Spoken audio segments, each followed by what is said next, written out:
नमस्कार, हर्ष न्यूज के तेज गति वाली बुलेटिन छत्तीसगढ़ रफ्तार में आपका स्वागत है। चलिए शुरू करते हैं क्षेत्रीय खबरों की तेज बुलेटिन छत्तीसगढ़ रफ्तार।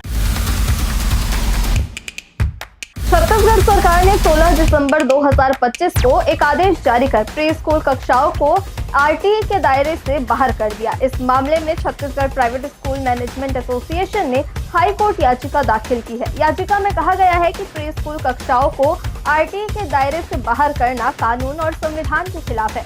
बता दें कि प्रदेश में 2015-16 में सरकार ने ही प्री स्कूल कक्षाओं को आरटीई के दायरे में लाया था, लेकिन अब अपना आदेश ही रोल बैक कर दिया है। मुंगेली जिले के लोरमी में सोमवार दोपहर आम आदमी पार्टी के कार्यकर्ताओं ने विरोध प्रदर्शन किया। ये प्रदर्शन पार्टी में प्रदेश प्रभारी रहे संदीप पाठक के खिलाफ था, जिन्होंने आम आदमी पार्टी छोड़कर भाजपा ज्वाइन कर ली है। आप कार्यकर्ता उनके घर बटहा पहुंचे और नारेबाजी की। साथ ही उन्होंने घर की दीवार पर गद्दार लिखकर अपना विरोध जताया।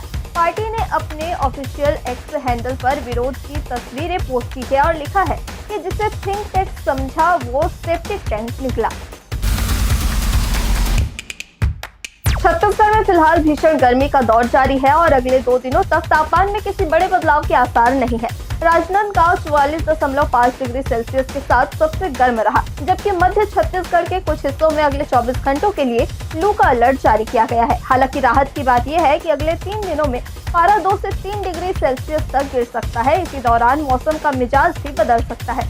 उत्तर प्रदेश से पश्चिम बंगाल तक बनी ट्रफ लाइन के असर से कुछ इलाकों में हल्की बारिश, गरज चमक और 40 से 50 किलोमीटर प्रति घंटे की रफ्तार से तेज हवाएं चलने की संभावना है। अंबिकापुर में गांजा पकड़ने के लिए सत्तीपारा पहुंची पुलिस टीम की बोलेरो लेकर बदमाश भाग निकला। बोलेरो में प्रशिक्षु डीएसपी का मोबाइल छूट गया था, जिसे पुलिस ने ट्रेस किया और गाड़ी को राम मंदिर के पास से बरामद किया। पुलिस ने आरोपी को हिरासत में ले लिया है। मामला कोतवाली थाना क्षेत्र का है। जानकारी के मुताबिक प्रशिक्षु डीएसपी की टीम सोमवार शाम गांजा पकड़ने के लिए सत्तीपारा पहुंची थी। टीम गांजा बेचने वाले गोपाल नामदेव की तलाश में छापा मार रही थी। पुलिस कार्रवाई के दौरान बदमाश छत से सड़क पर कूदा। सड़क में पुलिस की बोलेरो खड़ी थी, जिसमें चाबी लगी हुई थी। पुलिस की बोलेरो पर सवार हुआ और गाड़ी स्टार्ट कर ले भागा। राज्य सरकार ने स्कूल शिक्षा विभाग के 1535 अतिथि शिक्षकों के 4-5 महीने के लंबित वर्तमान मानदेय भुगतान के लिए 13.81 करोड़ रुपए मंजूर कर दिए हैं।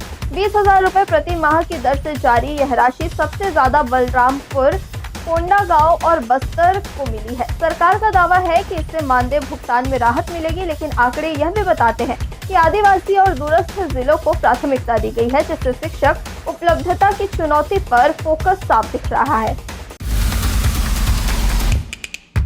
छत्तीसगढ़ में 1 मई से सुशासन तिहार शुरू होने वाला है। इससे पहले 30 अप्रैल तक देश के सभी जिला कलेक्टरों को लंबित भू अधिकार, सीमांकन, नामांतरण, बंटवारा, मनरेगा मजदूरी प्रमाण पत्र जारी करने, बिजली आपूर्ति, हैंडपंप सुधार जैसे जनता से जुड़े मामले निपटाने के निर्देश दिए गए हैं। जिन जिलों में जनता से जुड़े मामले लंबित होंगे, उनसे जवाब तलब किया जाएगा, क्योंकि सीएम साय सुशासन तिहार के माध्यम से किसी भी गांव का औचक निरीक्षण कर सकते हैं और वहां की जनता से संवाद कर उनकी समस्याओं से रूबरू होंगे।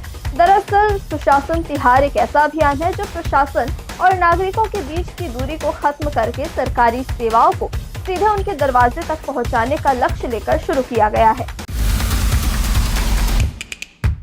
छत्तीसगढ़ के रायगढ़ में बने 25 एमएलडी और 7 एमएलडी सीवरेज ट्रीटमेंट प्लांट अब आईएसओ प्रमाणित हो चुका है। यह प्रदेश का पहला आईएसओ प्रमाणित सीवरेज ट्रीटमेंट प्लांट बन गया है। इसके लिए रायगढ़ नगर निगम को आईएसओ 9001 और 2015 क्वालिटी मैनेजमेंट सिस्टम का प्रमाण पत्र दिया गया है।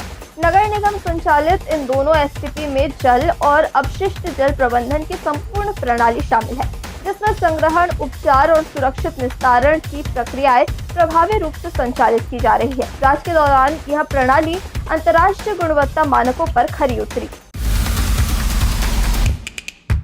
बिलासपुर के मस्तूरे स्थित मल्हार कस्बे में 2000 साल पुराना एक ताम्र पत्र मिला है।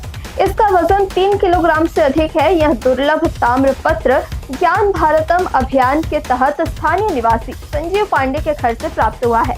इस पर पुरानी ब्राह्मी लिपि से और पाली भाषा में लेख उत्कीर्ण है। यह ताम्रपत्र ऐतिहासिक और पुरातात्विक दृष्टि से अत्यंत महत्वपूर्ण माना जा रहा है। ब्राह्मी लिपि भारत की प्राचीनतम लिपियों में से एक है, जिसका उपयोग मौर्य काल से कई शताब्दियों तक होता रहा। पाली भाषा का संबंध मुख्यतः बौद्ध धर्म के साहित्य और शिक्षाओं से जुड़ा हुआ है, जिससे इस खोज का धार्मिक महत्व भी बढ़ जाता है। विशेषज्ञों के अनुसार प्राचीन काल में ऐसे ताम्रपत्रों का उपयोग भूमिदान, राजकीय आदेश या फिर धार्मिक घोषणाओं के आधिकारिक दस्तावेज के रूप में किया जाता था। छत्तीसगढ़ रफ्तार की आज की बुलेटिन में बस इतना ही। अपने आसपास की खबरों से जुड़े रहने के लिए हमेशा बने रहे हर्ष न्यूज के साथ। नमस्कार।